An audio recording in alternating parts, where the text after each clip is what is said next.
of editing articles for length, clarity, grammar, and punctuation to the high levels required for and expected by newsstand publications. He has also ghostwritten and edited a number of published books for authors. He has also worked full-time as a consultant to several authors, conducting research on their behalf. Nick has appeared on more than 60 TV shows to promote his book and his research. In the late summer of 2004, he traveled to Puerto Rico for 2 weeks with a film team from the Sci-Fi Channel series Proof Positive to make a documentary about the Chupacabra. He appeared on the MSNBC show Countdown with Keith Olbermann on February 9th of 2005. He also traveled to Puerto Rico in September of 2005 to make a show about the Chupacabra for Canada's Space Channel. He's also lectured at a variety of conferences, including the Laughing UFO Congress, Mutual UFO Network, Aztec UFO Conference, Texas Bigfoot Research, UFO Crash Retrieval Conference in Las Vegas. He's really done it all. So everybody, please welcome my guest, Nick Redfern. Welcome to Late Night in the Midlands, Nick. Hey, Michael. Thanks for having me on the show. Oh, thank you so much for taking the time out to be with us. Oh, sure. I'm happy to. All right, great. If you would, let's start out. Maybe you could tell us a little more about your background, what got you started in all this, and maybe give us some reference on some of your books and where to get them. All right, sure. Well, my intro, I'm one of these people who's into UFOs, who's never actually had a personal UFO experience. You know, a lot of people do get into the subject because they've seen something weird and they want to find out what it is. Mm-hmm. But in my case, my interest goes back to when I was a young teenager.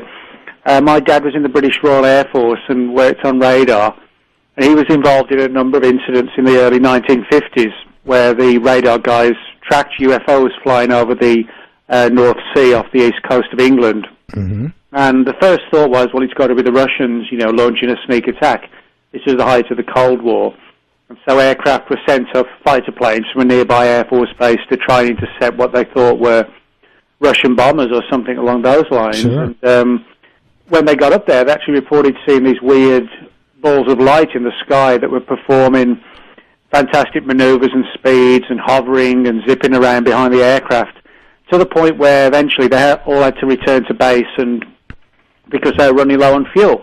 This went on for several nights, and in the end, everybody was taken into a room. That's the pilots, the radar people, ground crew, etc., and told, you know, you won't talk about this. And my dad didn't talk about it till I was, like I said, about 13, and he told me then. And that sort of really got me interested in the subject in terms of reading about it and not so much doing research at that age, but, you know, buying books and subscribing to magazines and things.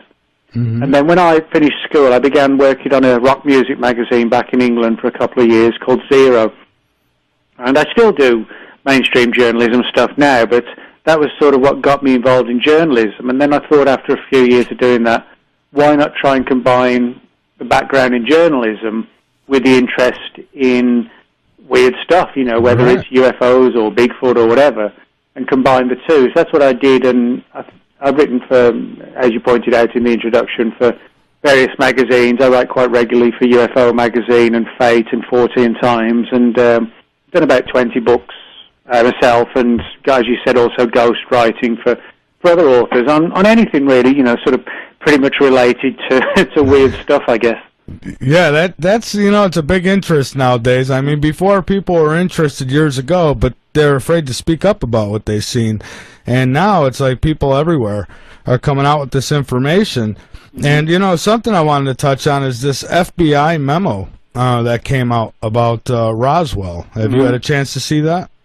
Yeah, I have. I mean, it's interesting because, you know, Roswell's one of these cases where it just never goes away. The interesting thing about Roswell, we know that there was sort of a heavy military involvement in whatever happened, but that's sort of confounded by the fact that we only have one or two pieces of official paperwork on the case, one being this FBI document which references the recovery of the object and then its transfer for analysis to another location. And after that, everything goes quiet. the government says, well, we've searched and we can't find any other paperwork. It's like it's just all vanished. But at least because there are one or two things that have surfaced, it's encouraging that maybe one day we might get other files possibly as well. Yeah, as these files and more evidence keeps piling up, and I mean, you got millions of accounts of UFO sightings. I mean, I've said this a million times, I'll say it again, in a court of law, if, 100,000 people pointed me out as committing a crime, I'd be done, but yet hundreds of thousands of people see UFOs, and it's just swept under the rug all the time. Well, that's right, and I think the big problem is that, the reason the secrecy's been kept so well is I think the number of people actually in the know is probably very small. And I think because of that, the trying to find out who it is that's hiding the truth, that's what makes it difficult, because they're not in the wide open, they're buried very deeply, to the point where not only do we not know what to look for really, but we don't even know exactly where to go looking for it, which agencies sitting on the big secrets, which ones are sitting on, interesting data, but they don't have the hard evidence. A lot of people don't realize that the various government agencies don't necessarily just hide information from the public, but they actually don't always share information with each other, which makes it even harder to to dig out the truth. Sure, but they've done a good job of hiding the evidence, I would say, but I don't think they've done a good job of keeping the secret, because I think more people than not believe that we have been visited, and I happen to be one of them people, and I know you are too. Yeah, I agree with you. I think, what the government has done is managed to hide the hard evidence, sort of, the nuts and bolts evidence. But they obviously haven't been able to hide the fact that people see UFOs, because, there's just no way to do that. If half a dozen people driving home one night see a UFO in the sky or say they've been abducted, well, government agencies, it's physically impossible to hide that sort of stuff. So I think people realize there's a genuine phenomenon.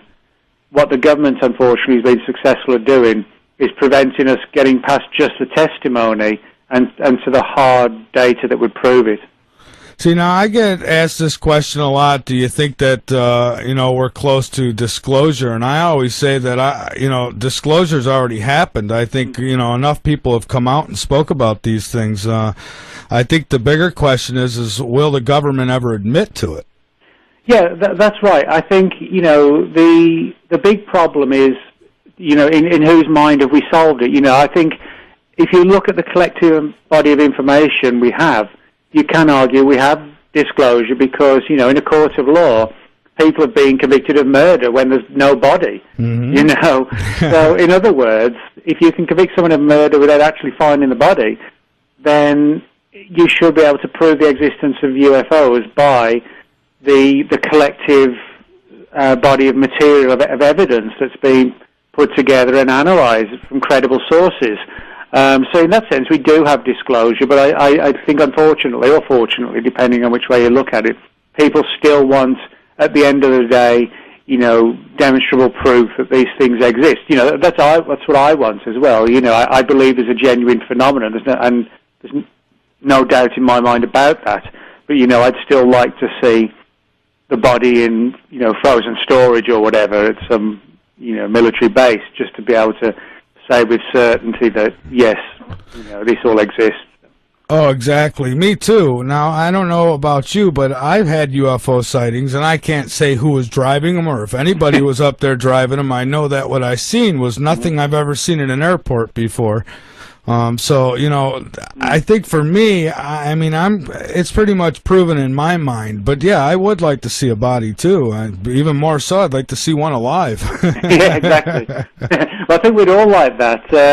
But, sort of joking aside, I think the only way we really will, we just have to keep pushing and pushing for more information and just, really trying to get the hard evidence, etc., of what's going on and, what this all means and what the implications are for us. And when we get to that point, we can then go to the next step. Right now, we're at the point where, we know there's a tremendous body of material evidence, etc., it's how we get past that to, the next level then, I think.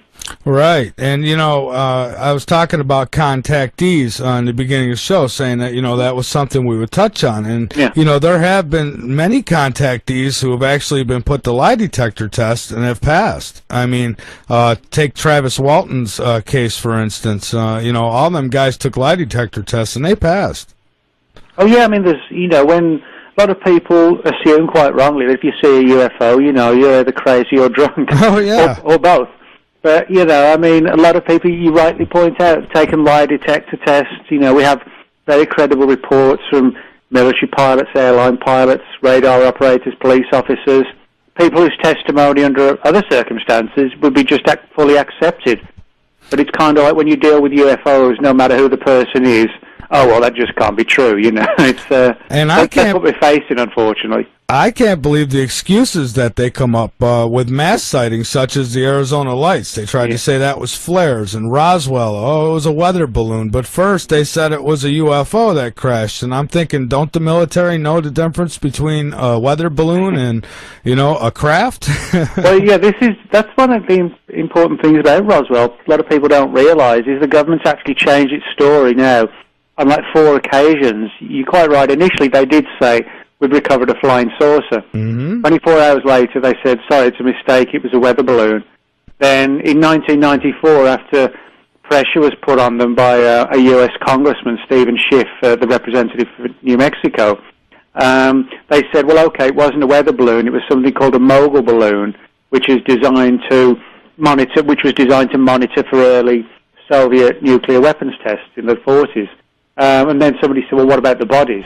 And they said, well, these were just sort of monitoring balloons. There were no people on board, so the stories about bodies were all false.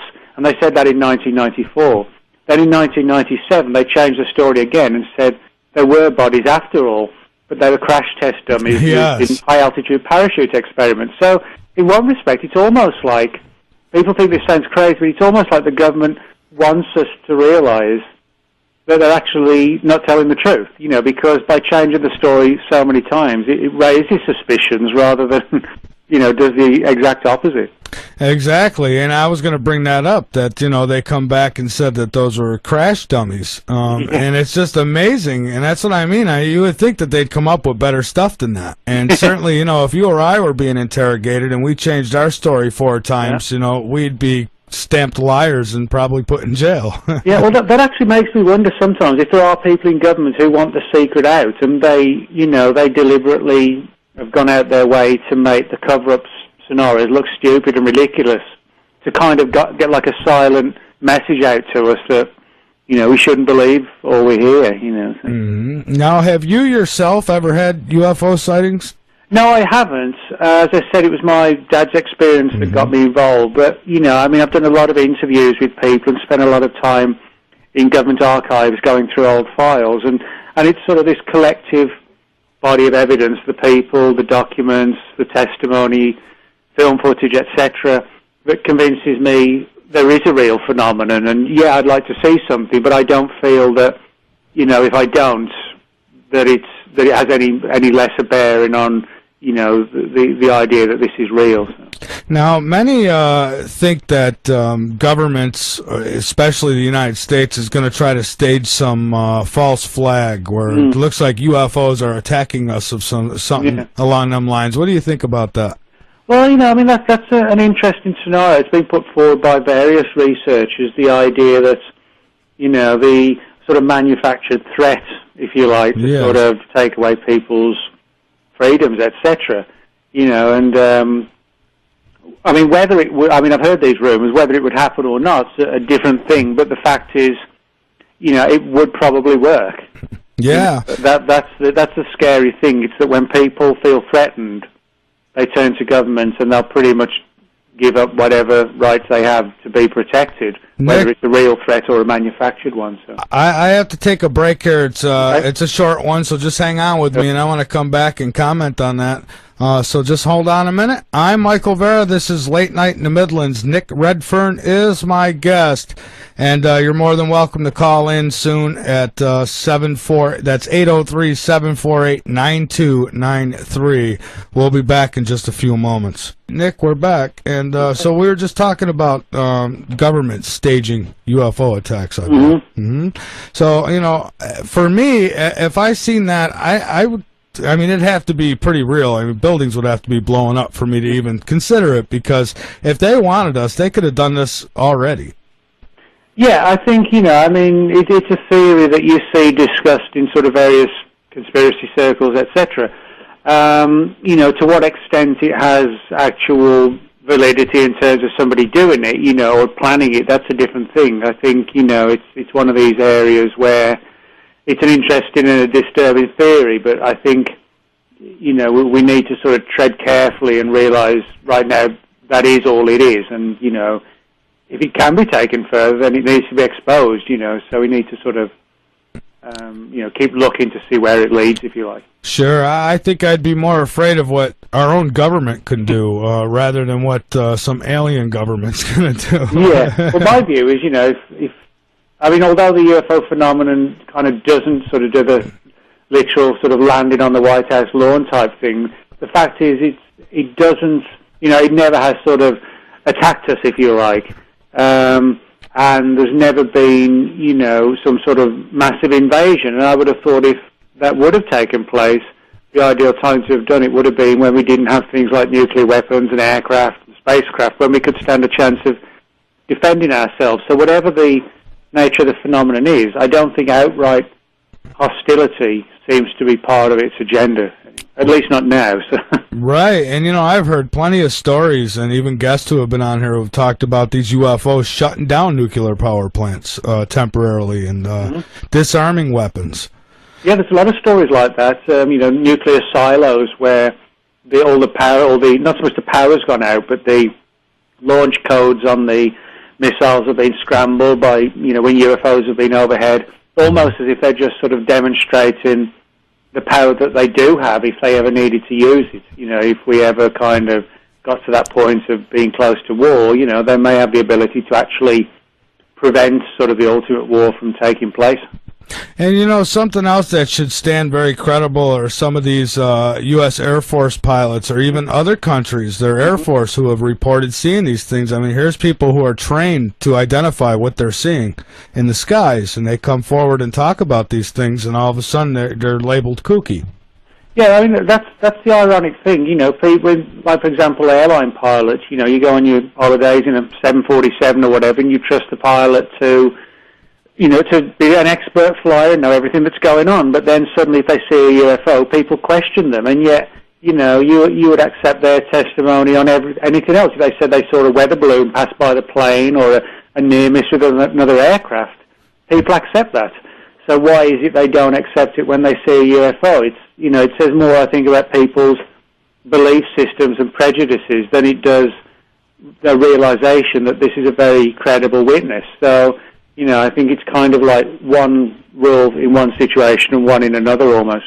Right. I think some people who won't even acknowledge that these could exist, I think that they're, you know, maybe some of them, their religious beliefs are threatened by this or whatever it may be. Oh, yeah, I would fully agree with you on that. I think a lot of it does purely and simply come down to belief systems and ideas of what's going on in the world, and they don't like those sort of their firm belief system they were brought up with. They don't like those challenged, and the UFO subject has the ability to challenge a lot of belief systems. Absolutely. Now, how different does the British government handle UFO reports compared to, say, the United States or Canada? Or I would actually say it's surprisingly similar, because we have, like most of the reports in nearly all countries, you know, most countries at some point have investigated UFOs in varying degrees. Mm-hmm. And most reports, even in the government files, you know, can be explained in rational terms, but there's always this small percentage that fall into a different category that, you know, where you have reports from highly credible witnesses. You have cases where there's perhaps interference to vehicle, car engines and things like this, or electrical systems. And we see a similar thing going on in Britain that we do in America, where there's like a public office where the government says, okay, we have investigated UFOs and this is the office, but this is all the information they have. But then we hear rumours of deeper, more secret investigations in Britain in the same way that we do over here in the US. So in other words, it's a very similar situation, and I'd actually be surprised if all these different countries that are friends with each other developed their research procedures separately. I think there are certain countries who are briefed on the truth, and they handle it in the same way. They know they can't hide it, so they have like this front window image of a little group that has a few interesting reports, but they're not hiding any big secrets. And then the real deeper work goes on behind the scenes outside of the public and the media scrutiny, and that's something we see in Britain, and these rumours and stories of classified research, having far more knowledge than the public offices do. Sure, and one difference I noticed, like in the United States, when our media covers something like a UFO, they always end it with a joke and a laugh. And you look at news from, say, China, and they take it very seriously, and I'm surprised they even let that kind of reporting go on, but they do. Yeah, because when the UFOs were spotted over their airports and shutting their airports down, I mean, I seen Chinese newscast on that. And here I think a lot of countries, it really depends on the country, and sometimes, you're right, it is quite surprising which ones are more open to it and which ones aren't. I think, unfortunately, sometimes the media, even the journalists themselves who are covering the stories, they get swayed because, I know this as a fact, some journalists won't touch the subject unless they can poke fun at it because they're fearful of their reputation becoming like the journalist who chases little green men, and they're worried it will kind of affect their ability to get a Pulitzer Prize or whatever. Well, I've been asked before, do I believe in little green men? And I say no, little gray ones. Exactly. So, I think a lot of it comes down to even the opinion of the journalists. Journalists are supposed to be impartial and just follow a news story, but they always seem to have this sort of psychological need to make a little joke. But they would make a joke about another regular story. It's just, I think a lot of it is their insecurities about being perceived as believing in the phenomenon. In my view, they should have a few more guts and stand up and say, hey, this is an interesting, credible story, and leave it at that. And that's what the media is supposed to do. They're supposed to give us the truth and bring us the truth. So, and they don't. So it's good that there's, alternative media shows out there that will. I mean, I don't care. I mean, if somebody ridicules me, so be it. That's exactly the way I look at it as well. So, you've got to have tougher skin. So. Absolutely. Can you tell everybody about some of your books and where they can get them if they should choose to get them? Sure. You've got a lot out there. Yeah, I've done quite a few books. I've done everything from UFOs to Bigfoot, the Loch Ness Monster, the Chupacabra,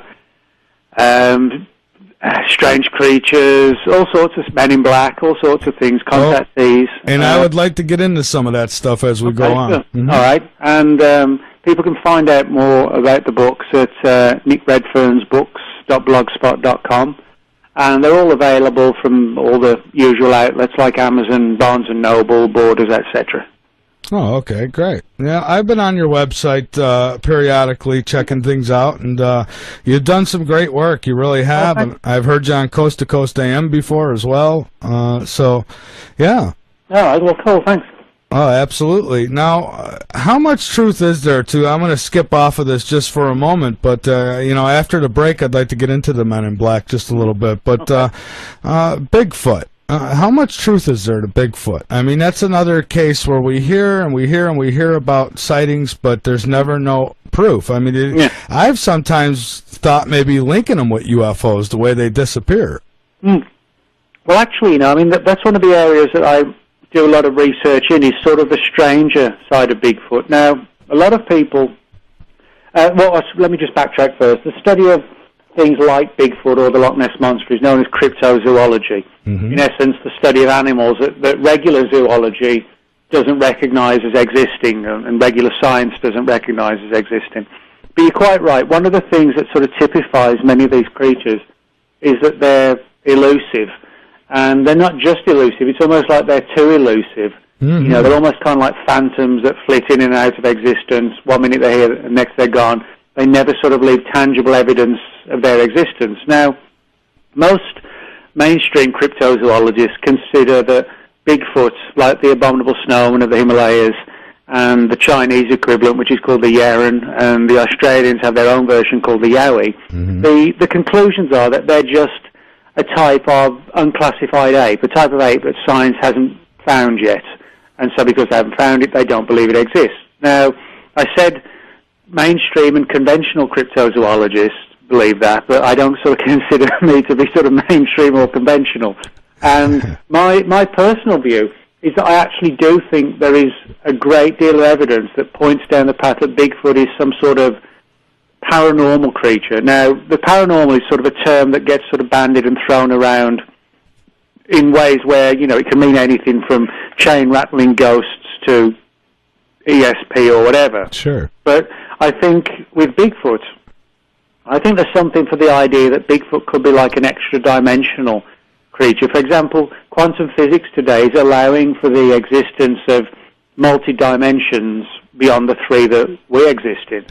And the easiest and simplest analogy is kind of like you're driving your car and you turn the radio on, you don't like the song you hear, so you tune your radio to another channel. The idea is that dimensionally, you could jump from dimension to dimension in the same way you jump from radio channel to radio channel.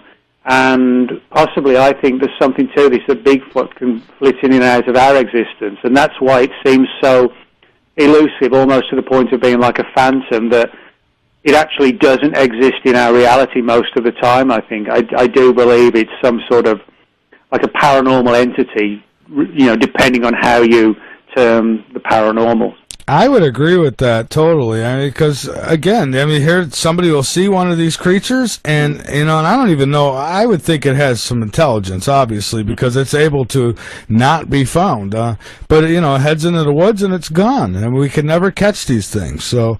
Well, I mean, you actually bring up a good point there when you talk about its intelligence. I think it's often very much our personal prejudices and arrogance and egos as human beings to think if something looks like a dumb, hairy animal, that it's a dumb, hairy animal. Right. And I actually believe that these entities, the Bigfoot entities, are highly mentally developed.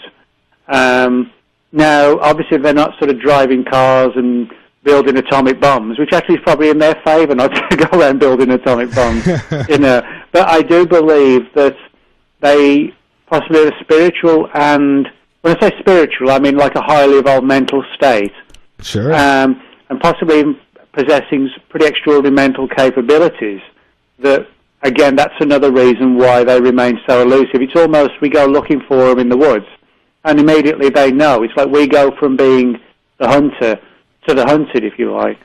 Yeah, you know, I seen a movie once, and I can't remember what it was called or what have you, but there was like a Bigfoot kind of creature, and when people would get close, you just blend right into the brush. I mean, just kind of almost like shapeshift. Yeah, sure. I mean, you know, this is, I mean, people talk about that. For example, you know, people have found, for example, footprints in the snow, and they suddenly come to a halt in the middle of the nowhere as if the animal is literally, you know, just vanished. Right. I mean, I do mean literally vanished. And if we only had one or two reports like that, that would be one thing. We actually don't. You know, we have dozens of reports like that. But many sort of mainstream cryptozoologists write them off by saying, oh, well, the snow must have melted, etc., around the prints. But, you know, that's just not viable when it occurs on so many occasions. And there are even reports of Bigfoot kind of vanishing in a flash of light and things like that.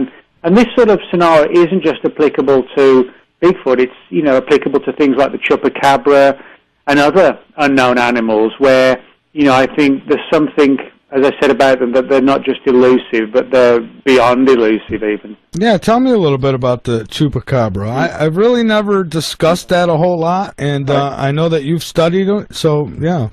Yeah, I've been on a number of expeditions now to Puerto Rico looking for the chupacabra. Basically, the story, although there have been reports of sort of weird creatures that over the years have become known as devil bears and the chupacabra, and all sorts of different terminologies being used to describe the fact that all across Puerto Rico for years, for decades, animals have been found under very weird circumstances, drained of blood, and with puncture wounds literally to the jugular vein on the neck, which has given sort of rise to these theories that it's some sort of vampire-type creature.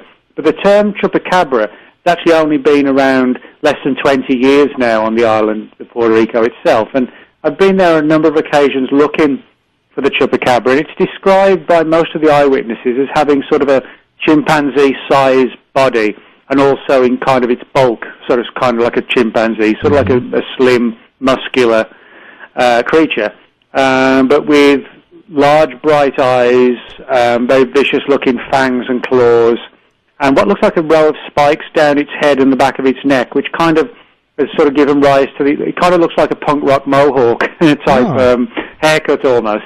And a number of witnesses have said it has these large bat-like wings, so rather than feathery wings like a bird, they're almost like membrane-type wings that a bat has.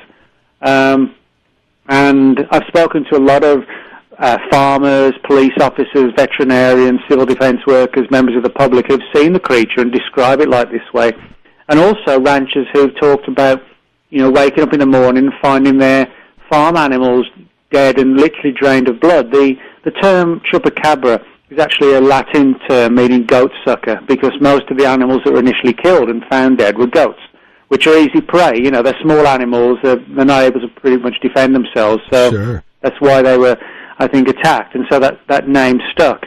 And when you speak to people on the record and, and stand before them, you learn over time to become a good judge of character. And I've always come away suitably impressed by the eyewitness testimony. Now, on each occasion I've been there, I've heard various theories as to what the chupacabra is. One is that it's sort of a definitive alien creature. Another one is that it's an animal that science just hasn't found yet, a regular or but strange animal from the Earth.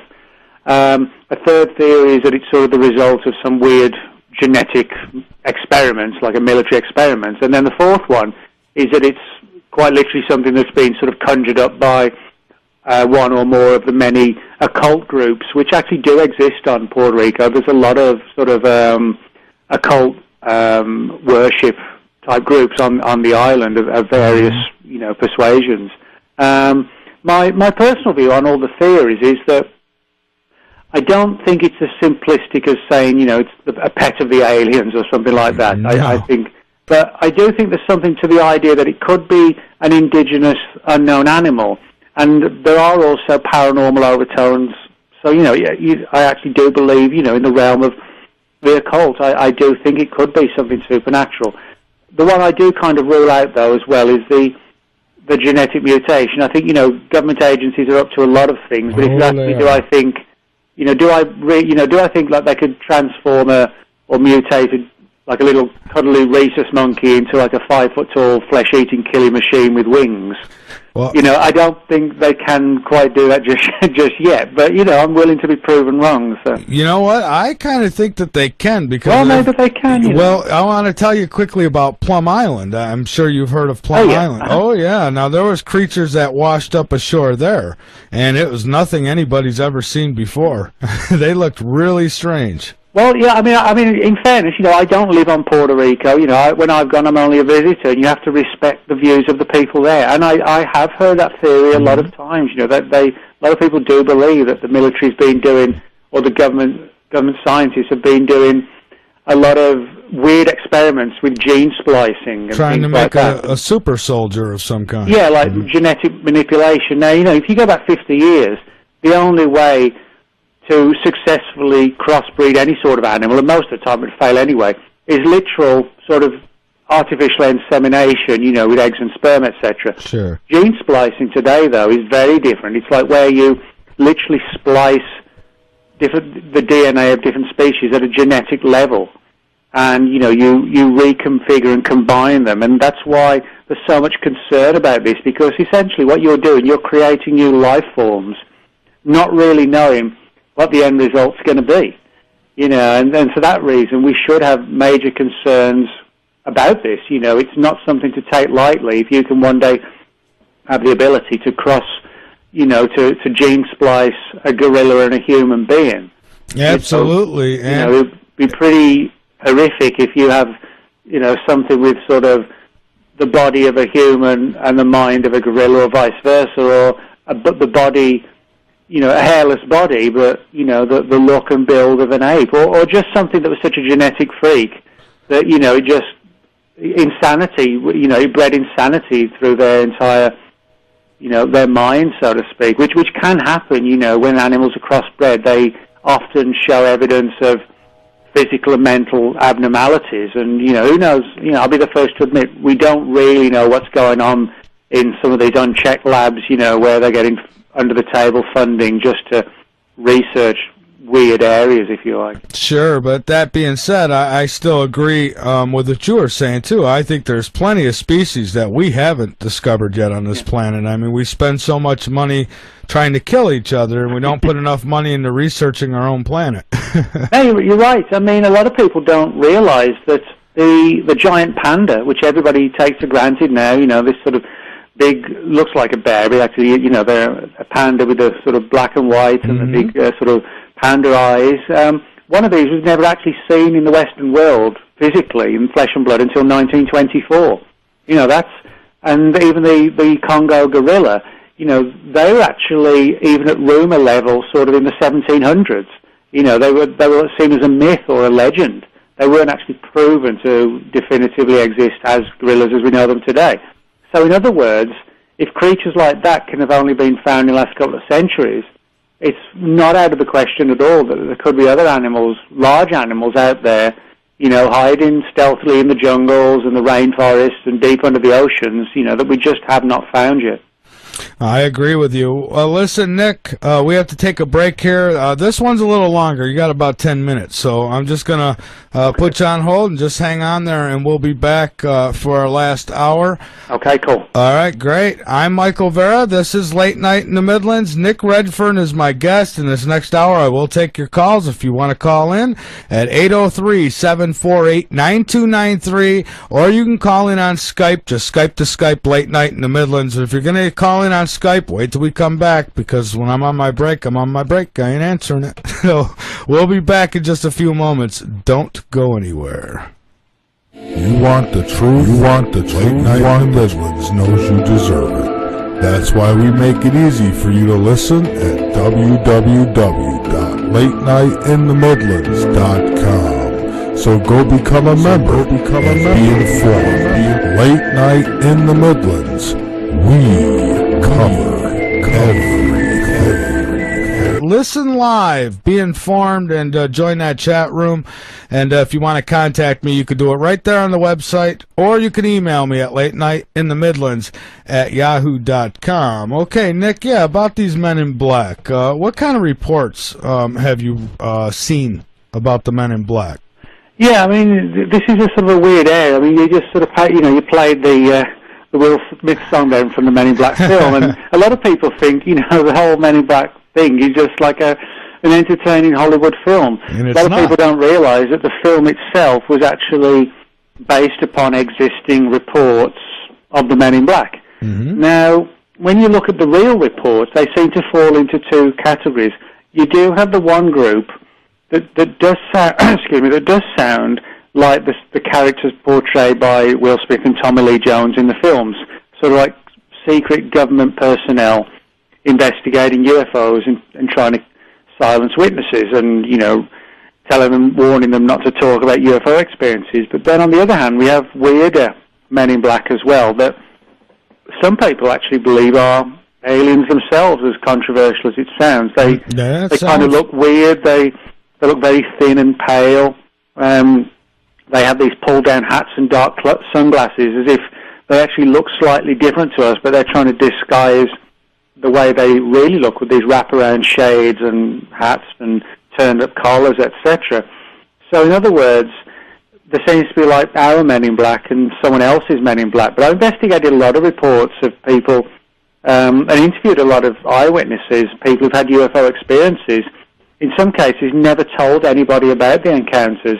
And then late one night, they'll get this sort of slow banging on the front door, and they open it, and there's this sort of ominous looking character. It looks like they've stepped out of some like late 1940s gumshoe detective film, with the trench coat and the fedora hat and the sunglasses, and they look like Al Capone or somebody like that.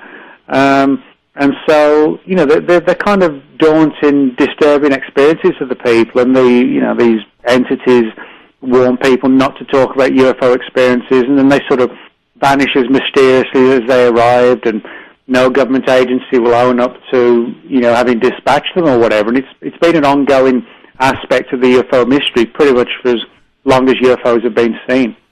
Well, I have a little story of my own, and I've only told it once on this show. About a year and a half ago, when I was I started really getting out there with a lot of this information, and I got a knock on my door. I was living alone, and to my surprise, I opened the door, and I thought these guys were like church guys or something like that. I mean, they were dressed in dark suits. They had like kind of a darkish pinstripe to them. They had that old look to them, like you just mentioned, and sunglasses, and they had like some kind of briefcase in their arms that they were holding. And I said, "Can I help you?" And they just, the entire time I opened the door, the entire time we made contact, they just had these big crap-eating grins on their faces. And one says, "We don't really like the things you're talking about." And I said, "Excuse me?" I said, "Did you just threaten me?" And he says, "No, sir, we're just trying to sell Bibles." And I got spooked out, and I shut the door, and I looked out of the window, and I didn't see them anywhere, and I went around the entire place looking. And so I seen one of your YouTube videos where you were talking about this, and I was amazed by it. I thought, maybe somebody was just playing a joke, but I mean, I looked out of the window immediately, and I didn't see anybody. Was it the Men in Black? I don't know, but... that's one of the classic aspects, the weird aspects we get in some of these stories where, people talk to them, they shut the door, and then they're like, why did I even talk to that person? And they open the front door, and they don't even see them going down the drive. They don't see a car in the street. It's like they've just vanished. Yeah, I didn't hear a car, I didn't see a car, and I didn't see them leave.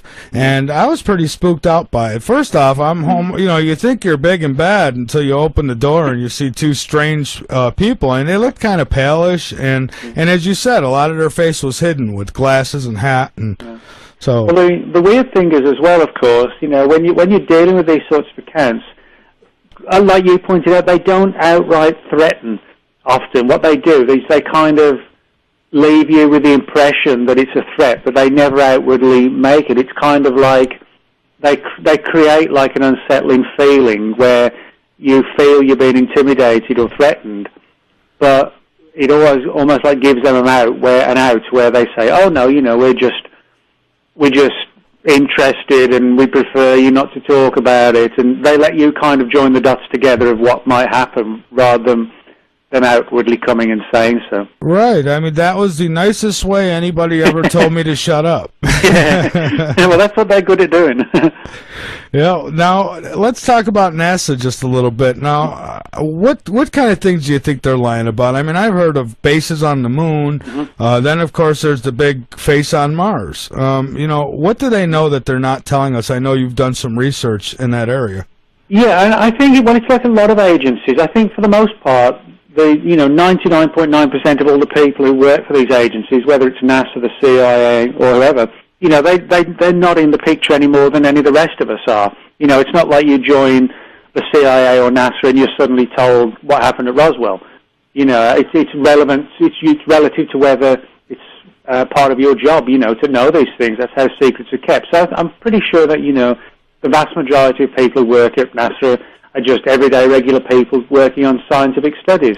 But like in many of these agencies, there seems to be a small body or group within the organization that knows far more about what's going on with respect to UFOs. And I think one of the areas about which a great deal is known that we haven't been told is with respect to the face on Mars. This huge carved structure in an area of Mars called Cydonia, where what looks like a very ancient carved face, not unlike the Egyptian Sphinx, stares upwards from the planet's surface. And I think, there's very little doubt in my mind that the face on Mars is an artificial carved structure, probably carved, possibly even tens and tens of thousands of years ago by what may well have been an indigenous Martian race that suffered some sort of catastrophic disaster in its ancient past. But I think there's far more known about the face on Mars at an official level, and there's like a deep desire not to share that data with us, possibly because it could have some sort of impact on our ancient past. The face on Mars doesn't just stand alone. If you look at some of these surrounding photographs, they show what look like pyramid-type structures. And, of course, when you kind of invoke things that look like the Sphinx and they're associated with pyramid-type formations, inevitably that draws parallels with the Egyptian Sphinx and the Egyptian pyramids. So people wonder, if there was a big catastrophe on Mars, did the people who made the face possibly come to the Earth? Could they have influenced some of our early civilizations? Could they have been responsible for some of our religious and God legends? If that was proven, it could sort of shake up religion, and I think that's one of the reasons why the truth about the face on Mars is hidden, because it could potentially open this sort of Pandora's box of controversies that could change the way we look at our own history and our lives, if you like. Absolutely, and another theory out there, and maybe it's one of mine, is that perhaps in far past that there was human beings here on Earth who were that much advanced that they were actually using Mars. Maybe it was somewhat livable at one time, and maybe that could very well be a mark of our past. Yeah, and that's an interesting theory that a number of researchers have suggested, that maybe it wasn't made by indigenous Martians. Maybe, long before our civilization, there was another civilization, hundreds of thousands of years ago, who knows when, that destroyed itself like we're possibly in danger of doing today. And that they achieved spaceflight, went to Mars, destroyed themselves, and all we have left today are sort of ancient memories and myths of these fantastic beings coming down and, the gods with incredible powers. Maybe they were actually distorted legends of an advanced race that came before our race. And maybe they were the ones who built it. Maybe they were never indigenous Martians. Maybe it was just us going there in the distant past. And, today's civilization on Earth, we think we're the first and the best. Maybe we're not. Maybe we're just the latest in a long line of civilizations that have risen and fallen before us. Right. I mean, it wasn't too long ago people thought the world was flat. So. Yeah, now look where we are. Yeah, you get burned at the stake for saying the world was round 500 years ago. Oh, sure. And, a lot of these drawings that are in caves and these artifacts that they find, I mean, I don't know. For me, supposedly they didn't have TV back then. They didn't have these kind of technology. So I would think they would have had to have seen this stuff to be able to recreate it. Or they had one hell of an imagination. Well, yeah, I mean, that's one of the things they actually did. You're quite right. They didn't have TV. Their form of communication and telling stories was to draw the stories. In the same way that we record stuff, whether in email today and books and things, that was their way of doing it. And so, you record things today that you see or that experience. They were no different. So, I think we shouldn't write off cave paintings and drawings of weird, anomalous things as just a bit of entertainment. That was their way of passing on stories and accounts and things like that. Yeah, and I do believe that there's, a lot of these answers would probably exist. They probably do exist, but we're just not getting them. I've said that before, too, about the whole Noah's Ark thing. I said, well, could it be that it was Noah's ship? And, this was all DNA that was put on? And, so who knows? Well, yeah, I mean, this is an interesting area. I've actually debated this with a number of people who sort of take the story of Noah's Ark literally. And if you look at it logically, it's nonsense to take it literally. There's no way Noah and a couple of other people could have rounded up 2 of every animal on the entire planet. It's like, I'd like to see him, round up a fully grown Bengal tiger, or 2 Bengal tigers, and say, come on this way on board the ship. Noah would be torn apart. How would you get 2 fully grown polar bears? Well, never mind traveling all around the world. So my view is that maybe the story could be based on not just collecting animals, or not even collecting animals, but as you say, collecting DNA and storing it where the animals in a potential catastrophe could be reproduced. The idea, it's almost like a seed vault. You do have certain places around the world where they have so-called seed vaults where, in the event of a disaster, important plants and crops can be regrown from seed. It would make more sense to use like the essence or the DNA or, the gene splicing techniques to recreate certain animals rather than the simplistic approach of leading every single planet and an animal on the planet 2 by 2 onto a boat, which would sink under the weight of, if they had to carry 2 of every animal on the planet. It's impossible. Well, I had one person one time did argue with me about that and said absolutely not. It was a big enough ship, and they could have fit them on there. And, I don't know. I wasn't around back then, but I tend to think it would be more likely that there was DNA. And, of course, when you say the Tigers would rip them apart, they'll say, well, God guided them, which possibly could be, but I don't think so. Well, the problem is, I don't care what people believe. It's not my position to say they're wrong or right. But what I would say is that people who take that approach, they just take a simplistic approach and say, oh, it's just God's magic. I'm not denigrating their belief systems, but that's what they say. Mm-hmm. Well, you can't have that approach, every time. It's kind of like, somebody lives to be 95 and they go to church. They say, well, that proves, they were a godly person. They lived to 95. Somebody else goes to church, gets killed in a car crash at 20, and they say, well, God moves in mysterious ways. Yeah. You can't have it both ways, and it's the same with things like Noah's Ark. It's too simplistic, and, you need to look at it from a physical, literal perspective, from a perspective of a rational perspective, not from the idea that these stories are literal truth come hell or high water. That's right, and I've made this point before too, that if we went back, say, 400, 300, 500 years, and we flew a helicopter over any civilization, they would have for sure probably thought we were gods. Oh yeah, and that's what a lot of it comes down to is interpretation. I don't mean to point out that stories of floods and things like that are nonsense and legends. I don't think they are, but the interpretation of what they mean.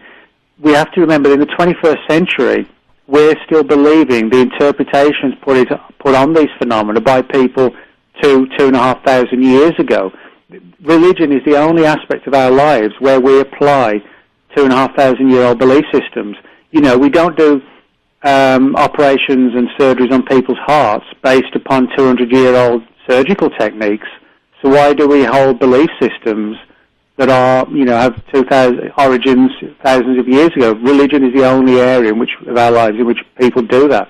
Oh, right. And, I don't doubt for a minute that there's some kind of God. I really don't. Mm-hmm. And I said that too, that how do we know that people didn't misinterpret the message? Yeah. It's possible. Yeah, when you talk about sort of gods, etc., again, people put a simplistic approach that, well, no, my God's real, yours isn't, etc. Yeah, that my daddy can beat up your daddy thing. Exactly. Now, it's clear because there's so many different religions around the world, they can't all be right. Some believe in heaven and hell, some believe in one realm of the afterlife, others believe in reincarnation, some believe that animals have souls, others don't believe they have souls. I think what this points out is that, and I actually do believe this, that there is a good chance that some sort of essence or soul, however you want to define it, survives bodily death. But I think the simplistic notion of a heaven and hell is just too simplistic. That's almost like a parable to keep people in line control them through fear and guilt. You'll go to this place or this place if you're good or bad. It may well be that the afterlife is some sort of dimensional realm that actually can be explained in the form of extra dimensions, and that the soul exists or resides in one of these extra dimensions, whatever it might be. But the ancients interpreted extra dimensions as realms, like a fiery pit where there's this guy with horns and a pitchfork, which, to me, comes across more along the lines of, if it's saying to the kids, if you don't go to bed at night, the monster in the closet will come and get you or whatever. So. Right. Okay, well, we need to take another break here. This is a short one, then we'll come back and finish up. So just hang on with me, and we'll be back in a moment. I'm Michael Vera. This is Late Night in the Midlands, and you're more than welcome to call in at 803-748-9293 or Skype to Skype, Late Night in the Midlands. We'll be back in just a few moments. The number to call in to speak to the host, Michael Vera, is 803. Type Late Night in the Midlands. It's that easy. And get on over to the website, www.latenightinthe-midlands.com. Become a member, listen live, be informed. Join that chat room. Usually several people in there to talk about whatever comes to mind in that chat room. And don't forget about project.insearch.com. Glenn Kennedy will be on with us next tonight. I guess that's it, and we're going to just get back to this. All right, Nick, we're back. And, I agree with you with the ghost thing. I think that paranormal, it is, in my opinion, I think it is two dimensions crossing. I think that when we die, I think we do go to another dimension. Yeah, I think, that's an interesting theory. To me, it's a more viable and believable theory than the sort of simplistic notion that if you do so much good, you go to a place where everything's cool and you sit around all day and there's pearly gates, and if you're bad, you're pushed in this fiery pit by this guy with horns. To me, that's no different to stories like Santa Claus and the Tooth Fairy. Exactly. But it doesn't mean that the ancients didn't recognize that something happened at death, and also recognize that there were other realms of existence that maybe we're only able to interact with in some sort of afterlife scenario, but maybe they didn't understand it. And unfortunately, I think what often happens with not mainstream religion, but what happens with any religion is it gets hijacked by people who want to use it as a tool of control. Mm-hmm. And they use it as a tool of control via fear, manipulation, and guilt. And it actually works on whole swathes of the population, and that's a dangerous thing when you start manipulating widely held belief systems as a means to exert control on the population. But it does happen. Yeah, I've always said I think religion's a great thing. I think having a belief system is wonderful. But I think organized religion, I think they've taken it a step too far, and I think that a lot of times it is used for control, and I think that we're misled. And not to say that other dimension we go to is not heaven. Call it what you will. Whatever it is, at least I think there's enough proof to say that we go on, that when we die, that's not it. Mm-hmm. I myself have had an out-of-body experience, so that right there tells me there's something more than that body. Yeah, I think everybody, if they haven't had a personal experience, they know someone who's had a weird experience at the point somebody's died, they've had a dream the person visited them, or, something strange happened. Lots of people get that sort of experience. And I think, when you look at the sheer scale of it, it is indicative that something goes on. But, clearly all the world's religions can't be right because they have wildly differing views in some cases, and yet everybody insists, no, their version's right and everybody else's is wrong. Absolutely, and I say this too. I don't care if somebody worships a rock, as long as you're not hurting other people, that's up to you, I guess. But for me, I do believe that there, I don't know what to call it. I mean, yes, the Bible and certain religions will call it heaven or call it what have you. I just know that there is something after. I think a lot of these ghost shows that you see, I don't believe all that stuff all the time, but I do believe there is a way to connect with the other side. And, I guess till it happens to an individual, they're just going to always have that doubt.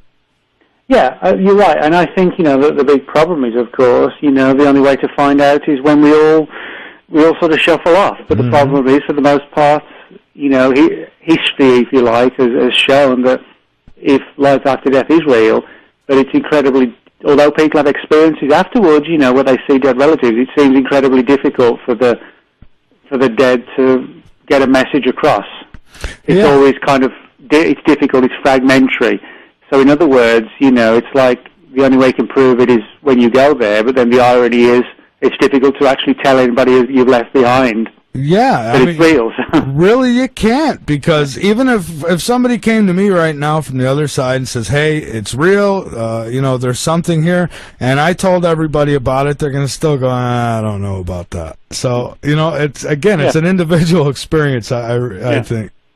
No, you're right, and I think my view has always been with something like this that I kind of look at this a little bit differently to where I do with things like Bigfoot, where I point out to people, that this is an area really where belief itself plays a role, but it shouldn't be the overriding issue. The overriding issue should be look for evidence of what's going on with an open mind, and don't be caught up by saying, well, I'm Christian, or I'm that, or whatever, I'm Buddhist, because they may all have their role to play in it, but they clearly they can't all have the right facts, if you like, all the facts, when they have different views and ideas. So I think it's very important that we should investigate issues relative to life after death from a scientific, open perspective. Don't go in trying to vindicate this religious belief system or that one. Realize that those scenarios, those belief systems have been built up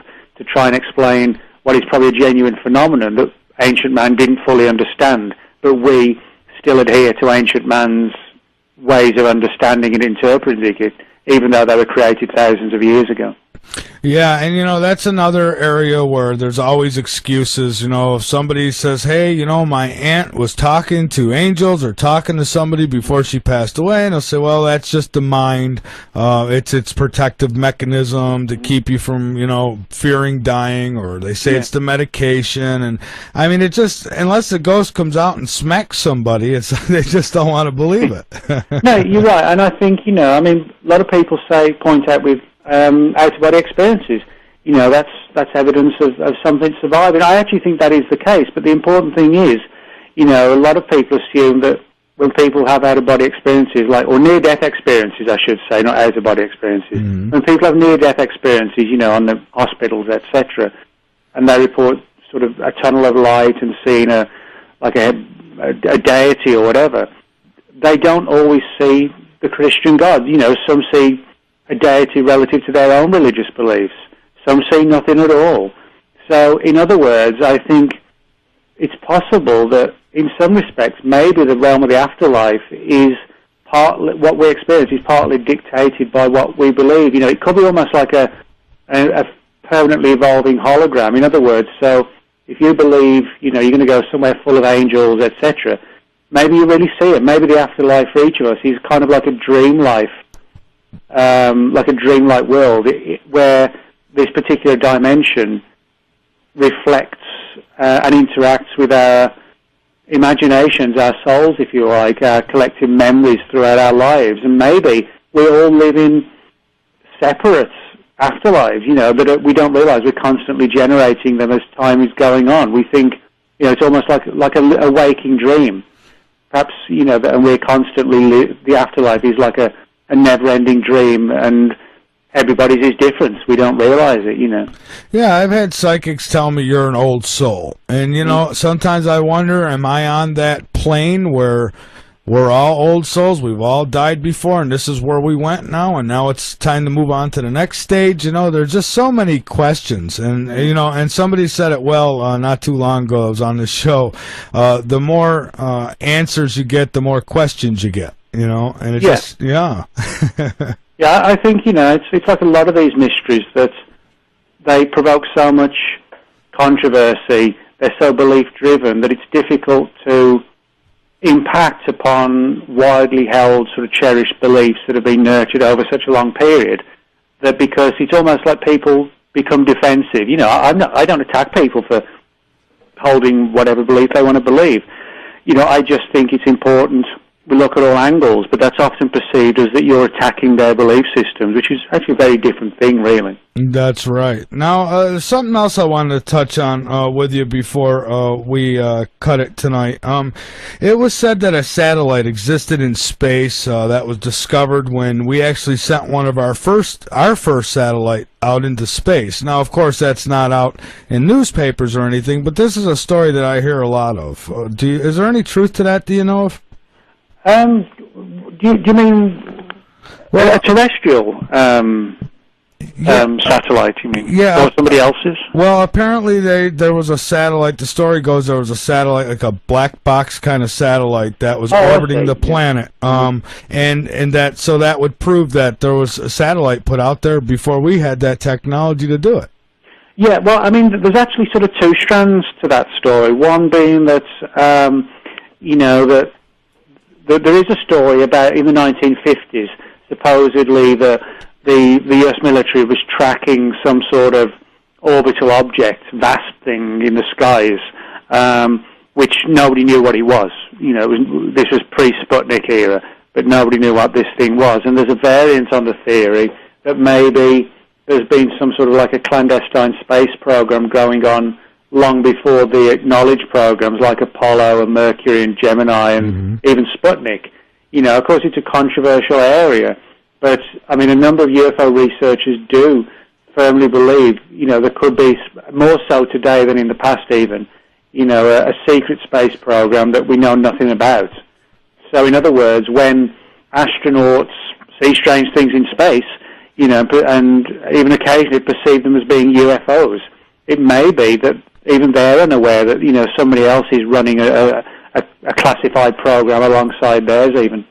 Yeah, you know, I've seen videos, NASA videos, where they've, out in space, where you actually can see these objects moving around, I think it was the space shuttle or the space station, but these things were actually, they're little objects and they're moving all over the place out there, moving just like a UFO would. And then I seen one video where a laser came from the Earth and tried to shoot one of them down. And, I mean, it was a real video. I mean, it wasn't fixed or any of that. I mean, it was even in the news. So that's just amazing stuff. Oh, yeah, there's a lot of that footage. I mean, one of the ironies is, you know, you can find it on places like YouTube. And NASA, you know, NASA, in some cases at least, hasn't hidden this evidence. They just said, you know, we think it's ice crystals, etc. And, of course, the big problem is it's not like somebody says they saw a UFO and it's landed in the woods of the Pacific Northwest where we can go to. You know, 99.99% of us cannot go into space and check this sort of stuff out for ourselves. You know, we're left to... all we can really do is analyze the footage. That's why the whole issue of the face on Mars is so difficult to resolve, because most of us, right now, we can't go to Mars. You know, we can't step on it and look at it and tap on it with a hammer or whatever and see what it really is. So. I remember when I first heard about that face on Mars, I think it was in the early 90s or the mid-90s, and it came out, and I heard it on Coast to Coast, and Richard C. Hoagland was talking about it, and I thought, wow, that's amazing. You know, and then they come out and try to say, oh, it's just shadows, the way the lighting was hitting, and there's, that's a face. Yeah, and, you know, I think, I mean, NASA's position, you know, they don't avoid talking about it, but that's exactly what they say, that when the light and the shadows fall on the rock in certain directions, that it looks like a face. They equate it to people seeing faces in clouds, that sort of thing. Now, you know, but if you look at the full analysis that's been done by various highly qualified people, and you see the surrounding structures as well that do look, as I said, very pyramid-like, they don't look like weathered rocks as NASA has suggested, then I think we are seeing evidence of something, you know, who built it, what its meaning is, what its connection is with us. They're the arguably bigger issues than the existence of the face itself.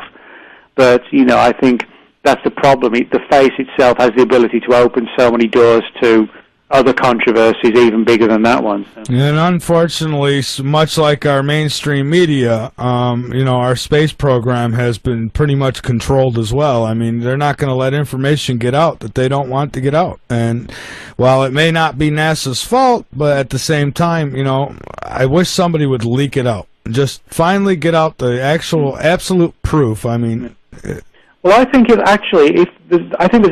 I'm not convinced that the government, as a lot of people are, is going to one day take us under its wing, so to speak, and say, hey, you know, yeah, we've lied or whatever, we've hidden certain cases, but now we're going to reveal it all to you. I think if they were going to do that, they probably would have done it, and I think that there's no benefit to doing so from their perspective. I think if the truth comes out, it'll either be the entities behind the UFO phenomenon will take control and they'll land. And there's no way, with the mighty power of every government on the planet, if they collectively got together, they could not stop that story from getting out. You know, if UFOs are hovering over every city or whatever. I bet they'd try, though. Well, they might try, but if that doesn't happen, I think there's only two other ways really it could happen. One would be that if a whistleblower leaked something so undeniable that it brought down the whole house of cards, or I think possibly even more likely, maybe something got declassified by mistake. You know, you have these government archivists whose job it is just to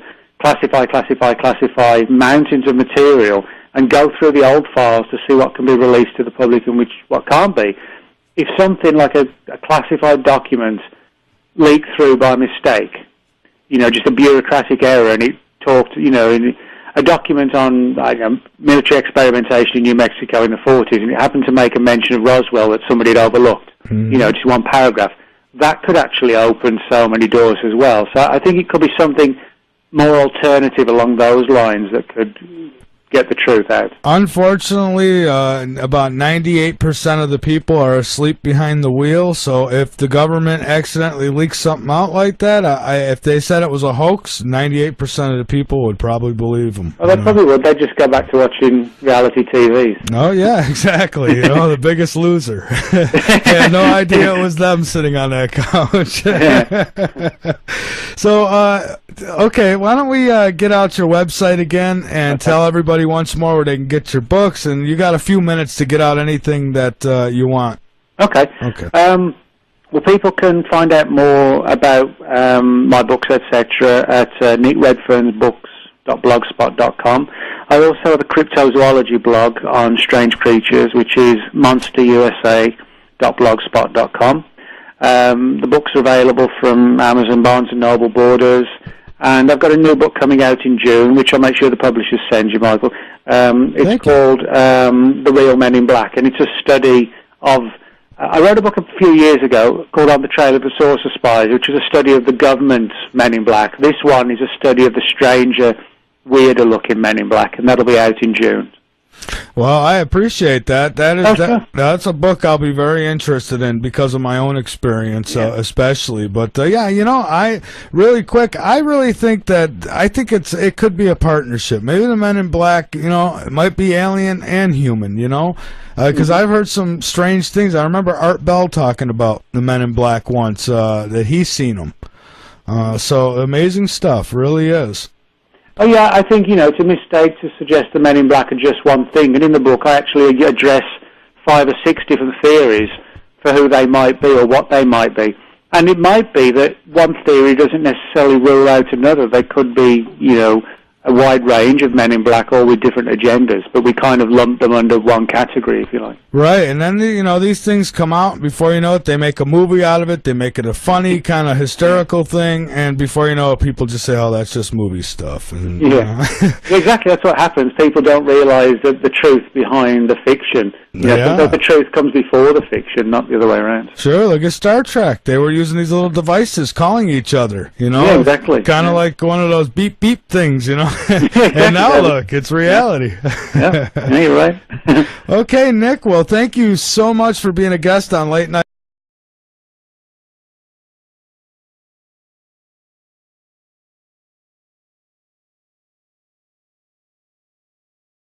Maybe give us some reference on some of your books and where to get them. All right, sure. Well, my intro, I'm one of these people who's into UFOs, who's never actually had a personal UFO experience. A lot of people do get into the subject because they've seen something weird and they want to find out what it is. Mm-hmm. But in my case, my interest goes back to when I was a young teenager. My dad was in the British Royal Air Force and worked on radar, and he was involved in a number of incidents in the early 1950s where the radar guys tracked UFOs flying over the North Sea off the east coast of England. Mm-hmm. And the first thought was, well, it's got to be the Russians, launching a sneak attack. This was the height of the Cold War.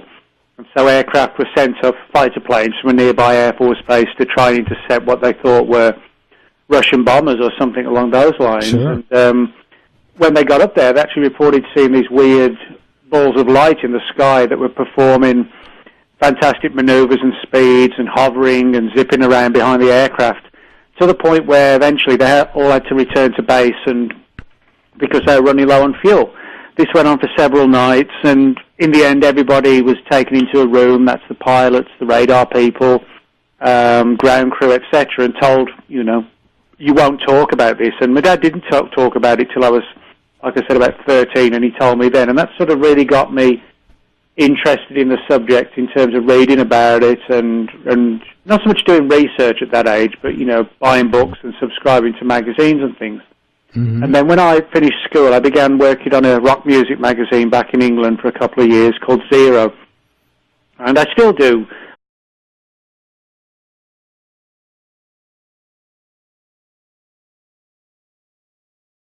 Of editing articles for length, clarity, grammar, and punctuation to the high levels required for and expected by newsstand publications. He has also ghostwritten and edited a number of published books for authors. He has also worked full-time as a consultant to several authors, conducting research on their behalf. Nick has appeared on more than 60 TV shows to promote his book and his research. In the late summer of 2004, he traveled to Puerto Rico for 2 weeks with a film team from the Sci-Fi Channel series Proof Positive to make a documentary about the Chupacabra. He appeared on the MSNBC show Countdown with Keith Olbermann on February 9th of 2005. He also traveled to Puerto Rico in September of 2005 to make a show about the Chupacabra for Canada's Space Channel. He's also lectured at a variety of conferences, including the Laughin' UFO Congress, Mutual UFO Network, Aztec UFO Conference, Texas Bigfoot Research, UFO Crash Retrieval Conference in Las Vegas. He's really done it all. So everybody, please welcome my guest, Nick Redfern. Welcome to Late Night in the Midlands, Nick. Hey, Michael. Thanks for having me on the show. Oh, thank you so much for taking the time out to be with us. Oh, sure. I'm happy to. All right, great. If you would, let's start out, and you could tell us a little more about your background, what got you started in all this. But they obviously haven't been able to hide the fact that people see UFOs because, there's just no way to do that. If half a dozen people driving home one night see a UFO in the sky or say they've been abducted, well, government agencies, it's physically impossible to hide that sort of stuff. So I think people realize there's a genuine phenomenon. What the government, unfortunately, has been successful at doing is preventing us getting past just the testimony and to the hard data that would prove it. See, now I get asked this question a lot. Do you think that, we're close to disclosure? And I always say that, disclosure's already happened. I think, enough people have come out and spoke about these things. I think the bigger question is will the government ever admit to it? Yeah, that's right. I think, the big problem is, in whose mind have we solved it? I think if you look at the collective body of information we have, you can argue we have disclosure because, in a court of law, people are being convicted of murder when there's no body, So, in other words, if you can convict someone of murder without actually finding the body, then you should be able to prove the existence of UFOs by the collective body of material of evidence that's been put together and analysed from credible sources. So in that sense, we do have disclosure, but I think unfortunately, or fortunately, depending on which way you look at it, people still want, at the end of the day, demonstrable proof that these things exist. That's what I want as well. I believe there's a genuine phenomenon, and there's mainstream journalism stuff now, but that was sort of what got me involved in journalism. And then I thought after a few years of doing that, why not try and combine the background in journalism with the interest in weird stuff, whether it's UFOs or Bigfoot or whatever, and combine the two. So that's what I did, and I've written for, as you pointed out in the introduction, for various magazines. I write quite regularly for UFO Magazine and Fate and 14 Times, and done about 20 books myself, and as you said, also ghost writing for other authors on anything really, sort of pretty much related to weird stuff, I guess. Yeah, that's it's a big interest nowadays. I mean, before people were interested years ago, but they're afraid to speak up about what they've seen, and now it's like people everywhere are coming out with this information. And something I wanted to touch on is this FBI memo that came out about Roswell. Have you had a chance to see that? Yeah, I have. I mean, it's interesting because, Roswell's one of these cases where it just never goes away. The interesting thing about Roswell, we know that there was sort of a heavy military involvement in whatever happened, but that's sort of confounded by the fact that we only have one or two pieces of official paperwork on the case, one being this FBI document which references the recovery of the object, and then its transfer for analysis to another location. And after that, everything goes quiet. The government says, well, we've searched and we can't find any other paperwork. It's like it's just all vanished. But at least because there are one or two things that have surfaced, it's encouraging that maybe one day we might get other files possibly as well. Yeah, as these files and more evidence keeps piling up, and I mean, you got millions of accounts of UFO sightings. I mean, I've said this a million times, I'll say it again, in a court of law, if, 100,000 people pointed me out as committing a crime, I'd be done, so, but yet hundreds of thousands of people see UFOs, and it's just swept under the rug all the time. Well, that's right, and I think the big problem is that, the reason the secrecy's been kept so well is I think the number of people actually in the know is probably very small. And I think because of that, the trying to find out who it is that's hiding the truth, that's what makes it difficult, because they're not in the wide open, they're buried very deeply, to the point where not only do we not know what to look for really, but we don't even know exactly where to go looking for it, which agencies sitting on the big secrets, which ones are sitting on, interesting data, but they don't have the hard evidence. A lot of people don't realize that the various government agencies don't necessarily just hide information from the public, but they actually don't always share information with each other, which makes it even harder to to dig out the truth. Sure, but they've done a good job of hiding the evidence, I would say, but I don't think they've done a good job of keeping the secret, because I think more people than not believe that we have been visited, and I happen to be one of them people, and I know you are too. Yeah, I agree with you. I think, what the government has done is managed to hide the hard evidence, sort of, the nuts and bolts evidence.